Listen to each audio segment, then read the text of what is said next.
Right, hello. I hope the audio will come out alright. It's still a little bit blowy. But yes, obviously the UK yesterday was battered by Storm Eunice. I'm on the east coast here in East Anglia, so I think obviously the southwest took the worst of it, but we did get 80 mile per hour gusts. So we did have a little bit of damage here and there, so we'll have a look and see what's happening in the garden and how things look after those strong winds. We'll start at the bottom here near the conservatory, where we've got a couple of the big tree ferns in raised planters, and they a little bit sheltered obviously from the conservatory there, because the wind was coming from front to back as it were, so they're a little bit sheltered there. I mean, a couple of fronds would have obviously be banging against the conservatory, but in general they don't look any worse for wear. They still look okay. I did move some of the pots from the front garden, so obviously the front was getting wind head on, so these nice ornamental pots, but they are quite unstable in strong winds. There's the two small Phoenix Canariensis there, which are normally out the front, along with this Cordlong can, and that is quite a small pot, but it's quite tall, so I wasn't going to take any chances with that either. So yeah, moved down at the back here just to eliminate the chance of that getting caught by the wind and falling over and making a mess and possibly damaging or killing the plants. So that paid off doing that, I think. We have got a casualty. The neighbour a couple of doors down normally got a Union Jack flying, and that's the flagpole has snapped. I don't know if you can just see the flag flapping about around the fence line there. So yeah, they were strong winds, but luckily everything's held up in way of covers. So the arid bed cover has done its job. It's held up to the winds. So that is a fairly strong structure. That is attached to the greenhouse as well and to the back fence, and it's a fairly strong structure, and due to the fact that we have got open areas for the wind to sort of pass through rather than push against, definitely helps. So there's less resistance there. So yeah, absolutely fine, no problems with that. And surprisingly, I was maybe more concerned about the front with this corrugated clear, but obviously that is quite thin, and there are a couple of sort of weaknesses where it could have snapped out, but no, that's held up well, so absolutely happy about that. So obviously the taller plants are always going to be the concern in winds, so we have got some couple of types of bamboo here, and the Arandodanax, Spanish reed, and obviously that is getting towards the end of winter now, so that is obviously looking a bit rough, but still nothing snapped on them, so that's done quite well. No major damage there. One thing I was concerned about was the Trechiocarpus here, which was newly planted about three and a half months ago, and obviously that is the beginning of winter that is planted, so that wouldn't have had any time really to put any roots out in the cold soil. So just pleased that's held up, because that was taking the full brunt of the wind coming in from this direction. We have got the stake to support it, so that's probably helped and done its job there.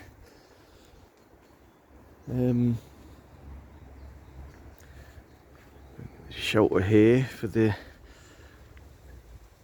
palms underneath there, and they're all absolutely fine. There again, I was a little bit concerned about these sort of freestanding shelters, which are obviously fairly wobbly there, but again, because there's not really much resistance, that the wind's coming this way, so that's just blowing through it rather than against it. So yeah, that's a relief that hasn't blown off, because if that did, I mean, that bit of perspex is fairly heavy, so that could have come off and caused damage further along the line in the border. But no, that's done a good job there. That's fine. The centre bed cover is held up as well, luckily, so no panels off, no major issues with that. We've got the gaps. There's a couple of inch gap there and about 3 inch gap on the next section, so the wind is not totally wind resistant there, so that is sort of blown through, so that's helped to alleviate some of the wind pressure, I'd imagine. And of course, being slanted the way it is, obviously to help the rainwater run off, it's also helped it to be a bit more aerodynamic with the wind. So yeah, that's all held up quite nicely.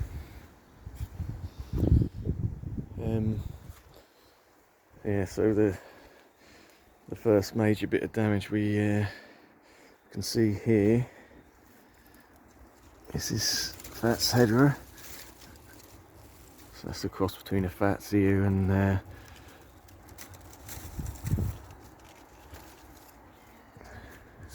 cross between Fats ear and Ivy, and that was obviously pinned to the fence here.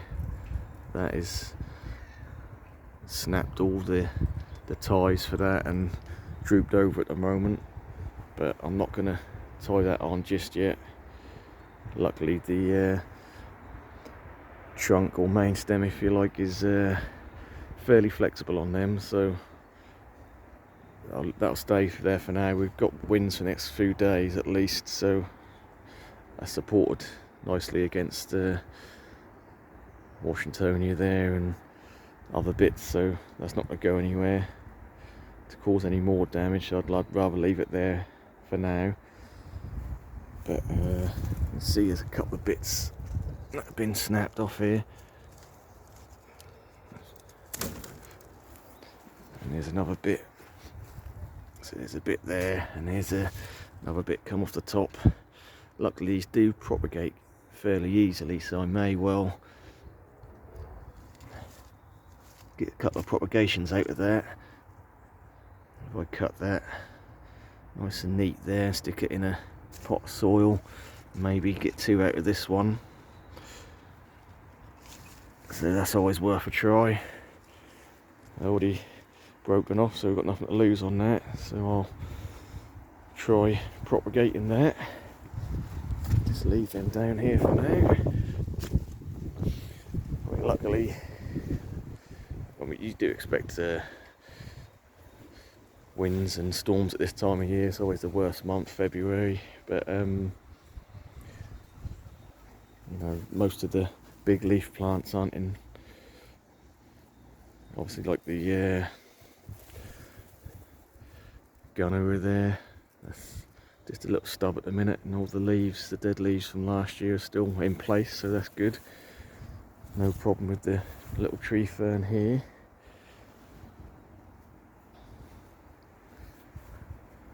I think the next door's pergola had some fake ivy wrapped around it, which has come off in the wind and got tangled up in the plum tree there, and so we'll have to sort that out.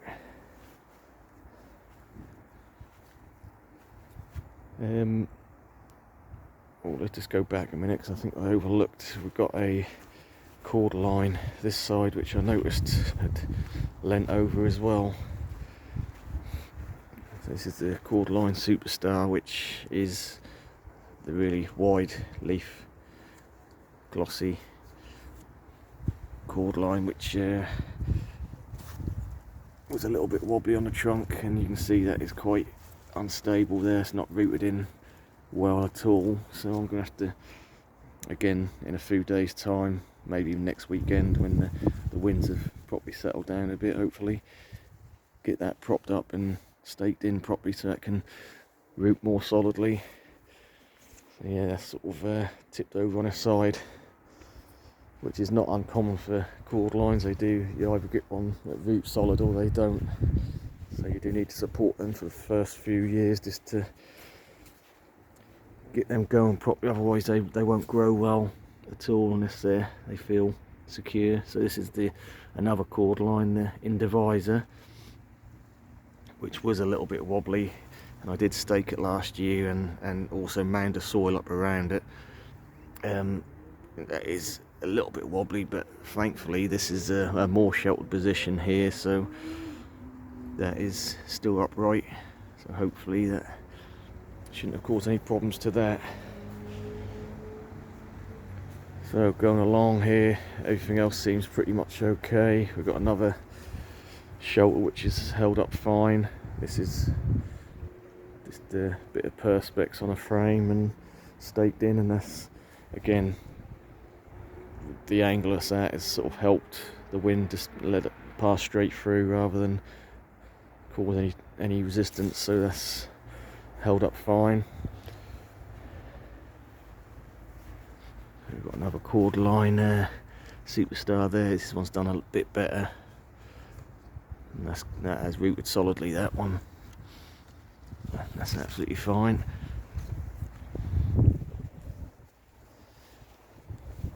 The DIY cold frames have suffered no damage. These are fairly weighty. It's literally a pallet base with pallet wood frame and flexi perspex on that. That's all held up fine, that's not an issue. So I did notice that the biggest tree fern with the biggest, longest fronds, we did lose a couple. So there's them, they're about 4 foot long, them ones. And you know, I fully expected, you know, this, we've had some frosts, the fronds are, they're green, but they're probably not overly healthy, obviously not concerned. The new flush in a month or two should make that look nice again, but no, they've held up all right. They haven't ground off too much, and obviously being between the two cord line trunks, I did expect a bit of bashing about and damage to the leaves, so I'm not surprised a couple have come off. And obviously we've got the heads of the cord lines where we've got some old flower or seed pods or spathes. So we've had a couple of them come down, which is here. These are from a couple of years back. These are dried out and whatnot. I just can't quite reach them even with the step ladder, but yeah, there's a couple of old ones, and there's quite a few from last year, so they seem to hold on for a good few years until we get a decent wind and they come off. So yeah, in general things could have been a lot worse. We've got some more bamboo down the bottom here which would have took the full brunt of the wind, and being, I don't know, 15-16 foot tall, you expect them to be bending over, but luckily I've got a archway between the summer house and shed here, and I've tied, I always leave these tied up anyway just to keep them a bit neater, so obviously helps support with the, if you had the bare canes they'd be rattled about all over the place, but when you tie them all together, you'll see here there's quite a strong little clump there, makes it a lot more less likely for it to snap any canes in the wind. This is tied up with some old washing line, but it's quite strong. But yeah, you didn't really notice that, and that just keeps it neater and helps it support itself, does the job. So we've got the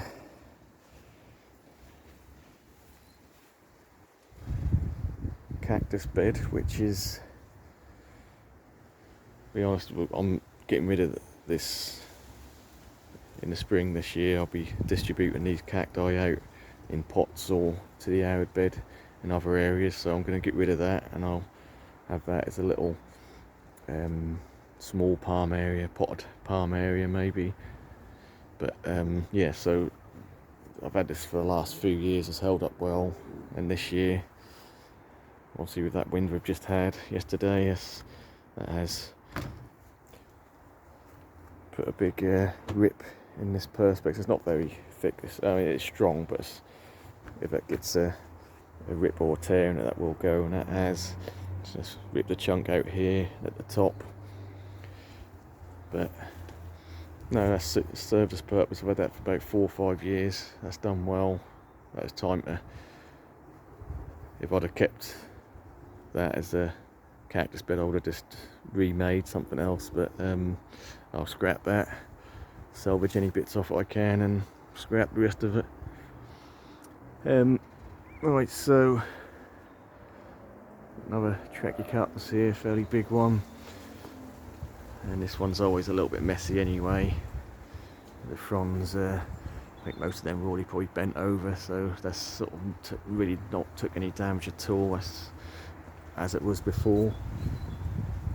And obviously the Phoenix canariensis has not had any issue with the wind. These are really tough palms when it comes to winds. You know, if you think about the Canary Islands, that, you know, or any small island chain, they're always going to get wind, so that's in their genes to be quite tough. And they are, you know, really thick, leathery leaves. They are really stiff. So we've got the odd one sort of bent over here and there, but in general I won't expect any damage from that. So that is absolutely fine as well. Hello, dog's come out to join me.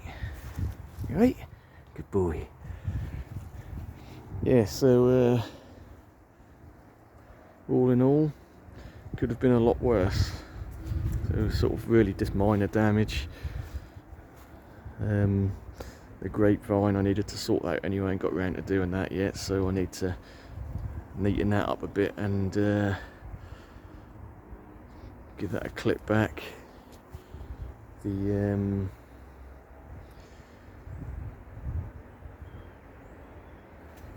plastic mesh which is attached to the fence is sort of pulled away a bit. I think that's already starting to come off anyway, so we'll redo that as well, give it a good trim up. In general, everything's held up okay, so I don't think I need to do anything else or mention anything else for the video. It is as you see it. Alright, thanks for watching, and maybe on the next one we'll have a look at all the, I've been saying it the last couple of weeks, I was going to do a video on all the different cord lines I'm growing, so I'll do that in a separate video. Alright, catch you on the next one.